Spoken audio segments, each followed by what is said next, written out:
നമ്മളാരും ശ്രദ്ധിക്കാത്തൊരു കാര്യമാണത്. നമ്മൾ പെട്ടെന്ന് പെട്രോൾ പമ്പ് പോയിട്ട് അങ്ങ് എയർ അടിക്കും. കഴിഞ്ഞ ദിവസം ഞാൻ പെട്രോൾ പമ്പ് പോയിട്ട് എൻ്റെ ഇത് കാറ്റ് കുറവാന്ന് ഒരാൾ പറഞ്ഞപ്പോൾ ഞാൻ പോയി നിറച്ചു. രാവിലെ നോക്കിയപ്പോൾ അത് പഞ്ചറായി.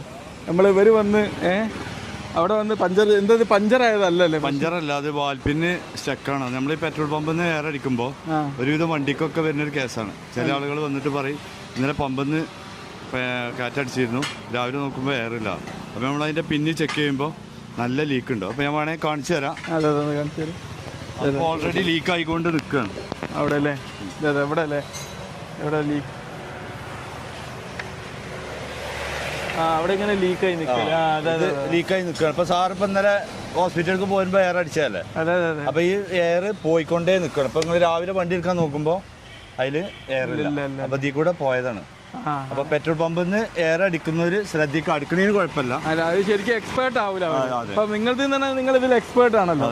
ഇതിലത് ബിസ്മി ടയർ വർക്ക്സ് ആണ് ഇടവണ്ണത്തെ. ഇവിടെ വന്നാണ് ഇപ്പൊ നമ്മൾ ചെയ്തത്. ഇവര് രാവിലെ നമ്മളൊരു സ്ഥലത്ത് എമർജൻസി ആയിട്ട് പോകാനുള്ളപ്പോ ഉണ്ടായ ഒരു അവസ്ഥയാണത്. ഞാനിപ്പോ എയർ അടിച്ച് നോക്കുമ്പോ പിന്നെ ലീക്കാണ്. അതെ, അപ്പൊ എല്ലാരും ശ്രദ്ധിക്കല്ലേ? അതെ, എയർ പമ്പിന്ന് നമ്മളെ എമർജൻസിയിൽ അടിച്ചു പോകുമ്പോഴേ, കാരണം അതിൽ ഇതിന്റെ എക്സ്പേർട്ട് ആയിരിക്കുമല്ലോ. അത് പെട്രോൾ ഡീസൽ അടിക്കാൻ അവര് എയർ അടിക്കാൻ പറയും, എയർ അടിച്ചു തരും. പക്ഷെ പിന്നൊന്നും ലീക്ക് നോക്കാത്തൊരവസ്ഥയാണ് വരല്. നമുക്കിവിടെ ഒരു ദിവസം ഒരു 4-5 കേസ് ഇതേപോലെ വരുന്നുണ്ടല്ലേ? അതായത് നമ്മൾ പഞ്ചർ നോക്കും, വെള്ളത്തിൽ മുക്കി നോക്കുമ്പോ പഞ്ചർ കാണൂല. അപ്പൊ നമ്മള് ഓട്ടോമാറ്റിക് അവരോട് ചോദിക്കും പെട്രോൾ പമ്പിൽ നിന്ന് മാറ്റിയിടണോ? അത് ഞാൻ മാറ്റിയിടണം. അത് സ്റ്റക്കായി പോയി. ഇതിൻ്റെ ഉള്ളിൽ ചെറിയൊരു ഇതല്ലേ, സ്പ്രിങ്ങുള്ള സാധനമാണല്ലോ, അത് സ്റ്റക്കാവുകയാണ്. പിന്നെ ഈ പിന്നിന്റെ ഉള്ളിൽ ചെറിയൊരു സ്പ്രിങ് ആണ്. ഈ സ്പ്രിങ്ങിന്റെ ടെമ്പർ പോവാണ് നമ്മൾ ഈ പമ്പിൽ നിന്ന് എയർ അടിക്കും. അങ്ങനെ അവരെ സാധനം എന്ന് പറഞ്ഞാൽ ഇതിമേലിട്ട് ലോക്ക് ആക്കിയിട്ടാണ് അവർ അടിക്കുന്നത്. അപ്പോൾ ഇതിന്റെ ടെമ്പർ പോയി കഴിഞ്ഞാൽ ഈ ക്യാപ്പ് കൂടെ എയർ വരും.